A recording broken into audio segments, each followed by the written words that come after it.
Iran ಮೇಲೆ Israel America ಯುದ್ಧ ನಡೆಸಿ ಈಗ 9ನೇ ದಿನಕ್ಕೆ ಕಾಲಿಟ್ಟಿದೆ. ದಿನೇ ದಿನೇ ಉದ್ವಿಗ್ನತೆ ಹೆಚ್ಚಾಗುತ್ತಿದೆ. ಈ ಮಧ್ಯೆ ಅಮೆರಿಕ ಅಧ್ಯಕ್ಷ ಡೊನಾಲ್ಡ್ ಟ್ರಂಪ್ ಮತ್ತು ಇಸ್ರೇಲ್ ಪ್ರಧಾನಿ ನೇತನ್ಯಾಹು ಇರಾನಿಯನ್ನರಿಗೆ ಮಹತ್ವದ ಸಂದೇಶ ರವಾನಿಸಿದ್ದಾರೆ.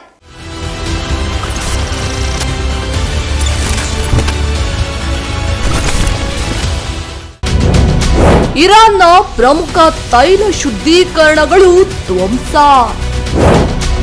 ಇಸ್ರೇಲ್ ದಾಳಿಗೆ ಟೆಹರಾನ್ ಅಣುಸ್ಥಾವರ ಏರ್ಪೋರ್ಟ್ ನಾಶ. ಇರಾನ್ ಮೇಲೆ ಅಮೆರಿಕ ಮತ್ತು ಇಸ್ರೇಲ್ ಸಂಘರ್ಷ ಶುರುವಾಗಿ 9 ದಿನವಾಗ್ತಾ ಇದೆ. ಇನ್ನು ಯುದ್ಧ ತಣ್ಣಗಾಗುವ ಲಕ್ಷಣ ಕಾಣ್ತಿಲ್ಲ.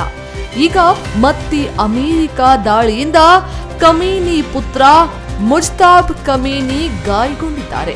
ಇಸ್ರೇಲ್ ಸೇನೆ ಟೆಹರಾನ್ನಲ್ಲಿರುವ 7 ತೈಲ ಘಟಕಗಳ ಮೇಲೆ ಬಾಂಬ್ ದಾಳಿ ನಡೆಸಿದೆ. ಬಾಂಬ್ ದಾಳಿಯಿಂದ ಕಟ್ಟಡಗಳು ಮತ್ತು ರಸ್ತೆಗಳಲ್ಲಿ ಬೆಂಕಿ ಹೊತ್ತಿ ಹುರಿದಿದೆ. ಇರಾನ್ ಮೇಲಿನ ಯುದ್ಧದ ಪರಿಣಾಮದಿಂದ ಬಂಗಾರದ ಬೆಲೆ, ತೈಲ ಸಂಪತ್ತು ಸುಟ್ಟು ಭಸ್ಮವಾಗಿರೋ ಕಾರಣ ಜಗತ್ತಿಗೆ ತೈಲ ಸಂಕಷ್ಟ ಎದುರಾಗಿದೆ.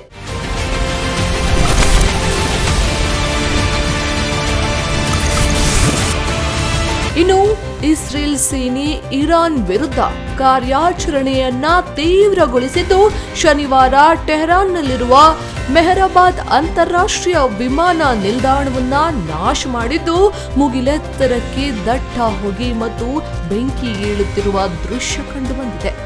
ಇರಾನ್ ಕೂಡ ಪ್ರತಿಕಾರದ ದಾಳಿ ಮುಂದುವರಿಸುವುದರಿಂದ ಜೆರುಸಲೆಂ, ದುಬೈ, ಬಹ್ರೈನ್ ರಾಜಧಾನಿ ಮನಾಮಾ, ರಿಯಾದ್ ಮೇಲೆ ಕ್ಷಿಪಣಿ ದಾಳಿ ನಡೆಸಿದೆ. ಕತಾರ್ ಮೇಲೆ ಇರಾನ್ 12 ಕ್ಷಿಪಣಿಗಳ ದಾಳಿ ನಡೆಸಿದ್ದು, 10 ಬ್ಯಾಲಿಸ್ಟಿಕ್ ಕ್ಷಿಪಣಿ, ಕ್ರೂಸ್ ಕ್ಷಿಪಣಿ ಮೂಲಕ ದಾಳಿ ನಡೆಸಿ ಕಾತರ್ನ 8 ಕ್ಷಿಪಣಿಗಳನ್ನ ಹೊಡೆದುರುಳಿಸಿದೆ. 2 ಕ್ಷಿಪಣಿ ಕಾತರ್ ಸಮುದ್ರದಲ್ಲಿ ಬಿದ್ದಿದ್ದು, ಮತ್ತೆರಡು ಕ್ಷಿಪಣಿಗಳು ನಿರ್ಜನ ಪ್ರದೇಶದಲ್ಲಿ ಬಿದ್ದಿದೆ. ಆಪರೇಷನ್ ಎಪಿಕ್ ಫ್ಯೂರಿ ಬಗ್ಗೆ ಟ್ರಂಪ್ ವಾಗ್ದಾಳಿ. ಶರಣಾಗದಿದ್ದರೆ ಇರಾನ್ ಸರ್ವನಾಶ ಫಿಕ್ಸ್. ಮತ್ತೊಂದೆಡೆ ಯುದ್ಧದ ತೀವ್ರತೆಯ ಬಗ್ಗೆ ಅಮೆರಿಕ ಅಧ್ಯಕ್ಷ ಡೊನಾಲ್ಡ್ ಟ್ರಂಪ್ ಮಾತನಾಡಿದ್ದು, ಈಗಾಗಲೇ ಅವರ ದುಷ್ಟ ಸಾಮ್ರಾಜ್ಯವನ್ನ ನಾಶ ಮಾಡಿದ್ದೇವೆ. ಒಂದು ವೇಳೆ ಇರಾನ್ ಶರಣಾಗದಿದ್ದರೆ ದಾಳಿಯ ತೀವ್ರತೆ ಹೆಚ್ಚಾಗಲಿದೆ ಎಂದು ಗುಡುಕಿದ್ದಾರೆ. ಆದರೆ ನನಗೆ ಜನರ ಬಗ್ಗೆ ತುಂಬಾ ಹೆಮ್ಮೆ ಇದೆ, ನಾವು ಯುದ್ಧವನ್ನ ಗೆಲ್ಲುತ್ತಿದ್ದೇವೆ ಎಂದು ಹೇಳಿದ್ದಾರೆ.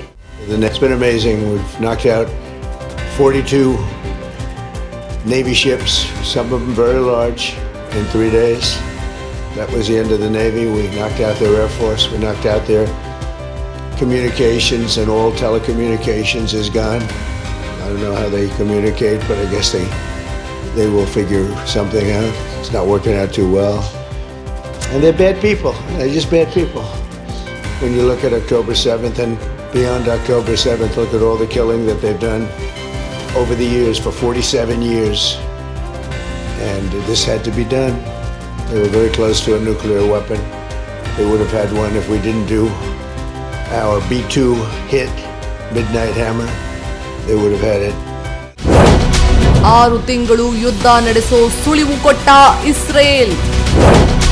ಇರಾನಿಯನ್ನರಿಗೆ ಇಸ್ರೇಲ್ ಪ್ರಧಾನಿಯಿಂದ ವಾರ್ನಿಂಗ್. ಇಸ್ರೇಲ್ ಪ್ರಧಾನಿ ನೇತನ್ಯಾಹು ಇರಾನ್ ಪ್ರಜೆಗಳಿಗೆ ಎಚ್ಚರಿಕೆ ಸಂದೇಶ ನೀಡಿದ್ದಾರೆ. ಇರಾನ್ ವಿರುದ್ಧ 6 ತಿಂಗಳ ಯುದ್ಧ ನಡೆಸಲು ತಯಾರಿಯಲ್ಲಿದ್ದೇವೆ. ಈ ಯುದ್ಧ ಮತ್ತಷ್ಟು ತೀವ್ರವಾಗುತ್ತದೆ. ಪ್ರತಿದಿನ ನಾವು ಇರಾನ್ನ ಶಕ್ತಿಯ ಹೊಸ ಪದರವನ್ನ ತೆಗೆದುಹಾಕುತ್ತೇವೆ ಎಂದು ಇಸ್ರೇಲ್ ಪ್ರಧಾನಿ ನೇತನ್ಯಾಹು ಪೋಸ್ಟ್ ಮಾಡಿದ್ದಾರೆ.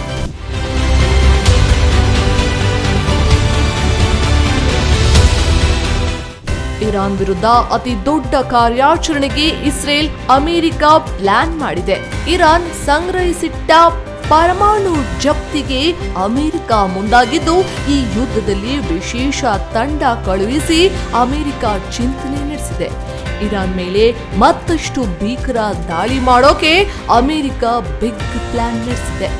ಲೆಬನಾನ್ ಮೇಲೆ ಕ್ಷಿಪಣಿ ದಾಳಿ ಮುಂದುವರಿಸುತ್ತಲೇ ಇದೆ. ಕಾರ್ಪ್ಸ್ನ ಕಮಾಂಡರ್ಗಳನ್ನ ಗುರಿಯಾಗಿಸಿಕೊಂಡು ದಾಳಿ ನಡೆಸುತ್ತಿದೆ. ಇದರಿಂದ ಇರಾನ್ ಇನ್ನಷ್ಟು ದಾಳಿಗೆ ಒಳಗಾಗಬಹುದು.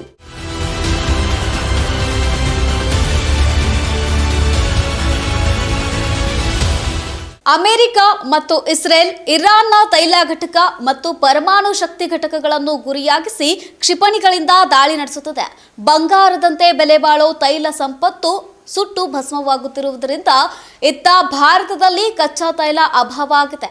ತೈಲ ದರ ಮತ್ತಷ್ಟು ಏರಿಕೆ ಆಗೋ ಭೀತಿಯಲ್ಲಿ ಭಾರತ ಸಂಕಷ್ಟಕ್ಕೆ ಎದುರಾಗಿದೆ. LPG ಬೆಲೆ ಏರಿಕೆ ಬಳಿಕ ತೈಲ ದರ ಹೆಚ್ಚಳ ಸಾಧ್ಯತೆ ಇರುವುದರಿಂದ ಜನತೆಗೆ ಆತಂಕ ಸೃಷ್ಟಿಯಾಗಿದೆ.